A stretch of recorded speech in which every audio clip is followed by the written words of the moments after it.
সান টিউটোরিয়ালে আপনাকে স্বাগত।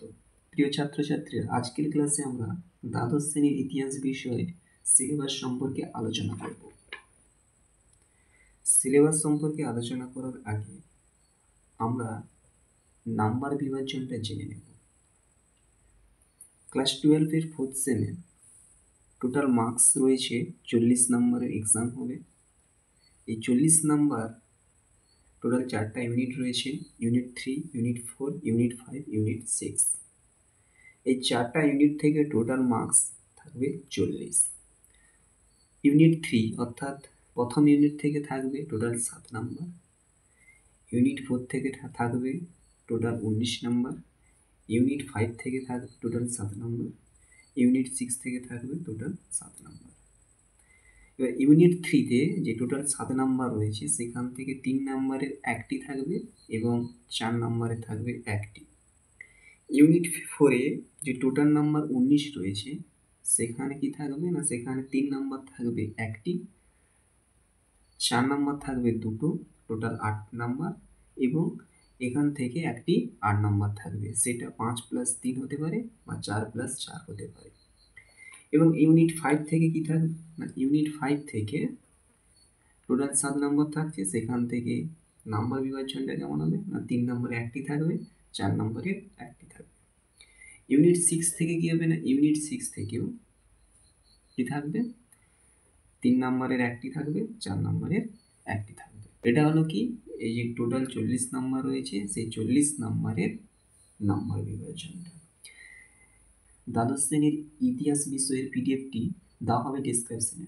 ফ্রি পিডিএফের ডাউনলোড লিঙ্কে একটি পাসওয়ার্ড চাইবে, যেটি ভিডিওর মধ্যে দেওয়া হয়েছে। West Bengal Council of Higher Secondary Education কর্তৃক দ্বাদশ শ্রেণীর ইতিহাস বিষয়ে যে সিলেবাসটি অন্তর্ভুক্ত করেছে সেখানে টোটাল ইউনিট রয়েছে 3টি, unit 3, unit 4, unit 5, unit 6। Unit 3-তে কি রয়েছে, বিদ্রোহী ও রাজত্ব, অর্থাৎ রিবেলস অ্যান্ড রাজ। 1857 সালের বিদ্রোহ এবং এর উপস্থাপনা রয়েছে। 1857 খ্রিস্টাব্দের বিদ্রোহের যে বিভিন্ন কারণগুলো রয়েছে সেটা, বিদ্রোহের চরিত্র, বিদ্রোহ কেন ব্যর্থ হয়েছিল বা তার ব্যর্থতার কারণ, এবং বিদ্রোহের প্রভাব, অর্থাৎ 1857 খ্রিস্টাব্দের বিদ্রোহের প্রভাব কেমন পড়েছিল বা কেমন ছিল সেটা সম্বন্ধে আমরা ইউনিট 3-তে আলোচনা করব। এবার কি রয়েছে না, ইউনিট 4। ইউনিট 4-এ কি রয়েছে, জাতীয়তাবাদ ও বিচ্ছিন্নতাবাদ, আলিগড় আন্দোলন, মুসলিম লীগের জন্ম, হিন্দু মহাসভা। 1875 খ্রিস্টাব্দে আলিগড় আন্দোলন হয়েছিল, আর সেই আলিগড় আন্দোলনে যার ভূমিকা অগ্রগণ্য ছিলেন তিনি হলেন কে, স্যার সৈয়দ আহমদ খান। এবং দ্বিজাতি তত্ত্ব, মুসলিম লীগের জন্ম 1906 খ্রিস্টাব্দে, হিন্দু মহাসভা, বিচ্ছিন্নতাবাদের রাজনীতি ও সাম্প্রদায়িকতা থেকে পাকিস্তানের জন্ম, অর্থাৎ পাকিস্তানের পথ। আর কি রয়েছে, 1917 পূর্ববর্তী ও 1917 পরবর্তী, এবং 1947 সালের স্বাধীনতা পর্যন্ত রয়েছে।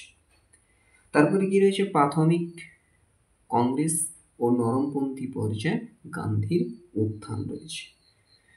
প্রাথমিক কংগ্রেস বলতে 1885 খ্রিস্টাব্দে জাতীয় কংগ্রেসের প্রতিষ্ঠাতা, এবং জাতীয় কংগ্রেস প্রতিষ্ঠার সময় যে নরমপন্থী দল ছিল, নরমপন্থী পর্যায়ে 1885 থেকে 1905। আর কি রয়েছে, গান্ধীর উত্থান 1919 থেকে 1947 সাল পর্যন্ত কি বলা হয়, গান্ধীর যুগ বলা হয়। এই সময় যে গান্ধীর উত্থান হয়েছিল ভারতের রাজনীতিতে, গান্ধীর যে পদার্পণ বা ভারতীয় জাতীয়তাবাদী আন্দোলনে গান্ধী যুগের সূচনা, সেটা রয়েছে। সত্যাগ্রহের ধারণা, তারপরে হচ্ছে গান্ধীর দক্ষিণ আফ্রিকার গান্ধীর জনপ্রিয় আবেদন, খাদি চরকা গ্রাম পুনর্গঠন, হরিজন সম্প্রদায়। আর কি রয়েছে, অহিংসার গান্ধীবাদী দর্শন, এর প্রভাব, ভারত ছাড়ো আন্দোলন, ভারতীয় আন্তর্জাতিক বিষয়ে গান্ধীর মূল্যায়ন। সত্যাগ্রহের ধারণা বলতে গান্ধীজির পরিচালিত 3টা আঞ্চলিক সত্যাগ্রহ ছিল, চম্পারণ সত্যাগ্রহ, আহমেদাবাদ সত্যাগ্রহ, আর কি ছিল, খেদা সত্যাগ্রহ। দক্ষিণ আফ্রিকার গান্ধীর জনপ্রিয় আবেদন, খাদি চরকা গ্রাম পুনর্গঠন, হরিজন সম্প্রদায়ের গান্ধীর ভূমিকা কেমন ছিল, অহিংসার গান্ধীবাদী দর্শন প্রভাব, অহিংস অসহযোগ আন্দোলন 1920 খ্রিস্টাব্দে, 1930 খ্রিস্টাব্দে আইন অমান্য আন্দোলন, তারপর রয়েছে 1942 খ্রিস্টাব্দে ভারত ছাড়ো আন্দোলন এবং ভারতীয় আন্তর্জাতিক বিষয় গান্ধীর মূল্যায়ন বিষয় রয়েছে। আর কি রয়েছে, সমসাময়িক প্রধান ভারতের স্বাধীনতা আন্দোলন রয়েছে। এখানে কি রয়েছে, নেতাজি সুভাষচন্দ্র বসুর আগমন, ভারতের রাজনীতিতে নেতাজি সুভাষচন্দ্র বসুর প্রবেশ কেমন হয়েছিল, আজাদ হিন্দ ফৌজ গঠন, আইএনএ গঠন এবং এর পটভূমি প্রভাব কেমন ছিল, 1946 খ্রিস্টাব্দে সংগঠিত নৌবিদ্রোহের কারণ, ফলাফল এবং বাংলা, পাঞ্জাব, মহারাষ্ট্রে অন্যান্য বিপ্লবী আন্দোলনের রূপরেখা কেমন ছিল এবং ব্রিটিশ সরকার কর্তৃক ভারতীয়দের ক্ষমতা হস্তান্তর এবং সংশ্লিষ্ট বিষয়গুলি এই ইউনিট 4-এ রয়েছে। আমাদের এখানে একটা বিষয় মাথায় রাখতে হবে, যেটা কি না, এই ইউনিট 4টা গুরুত্বপূর্ণ ইতিহাসের স্টুডেন্টের জন্য, কারণ এই ইউনিট 4 থেকে অধিকাংশ প্রশ্ন আসবে। এরপর চলে যাব আমরা কোথায়, ইউনিট 5-এ।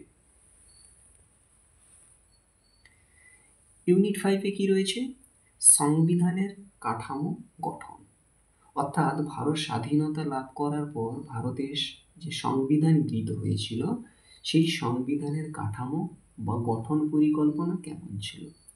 একটা নতুন যুগের সূচনা, স্বাধীনতার 75 বছর পর ভারত, অর্থাৎ ভারতীয় সংবিধানের প্রণয়ন, সামাজিক অর্থনৈতিক ক্ষমতায়ন, তারপর রয়েছে নারী ক্ষমতায়নের উপর জোর দিয়ে সংবিধানের প্রধান প্রধান বৈশিষ্ট্যগুলি কী ছিল, পঞ্চবার্ষিকী পরিকল্পনা, 1990 দশকে উদারীকরণ এবং ভারতীয় অর্থনীতির উন্মোচন, মার্কিন যুক্তরাষ্ট্র, রাশিয়া, চীন এবং পাকিস্তানের প্রসঙ্গে বৈদেশিক নীতির পরিবর্তন ও ভারতের স্বাধীনতার 75 বছরের মূল্যায়ন।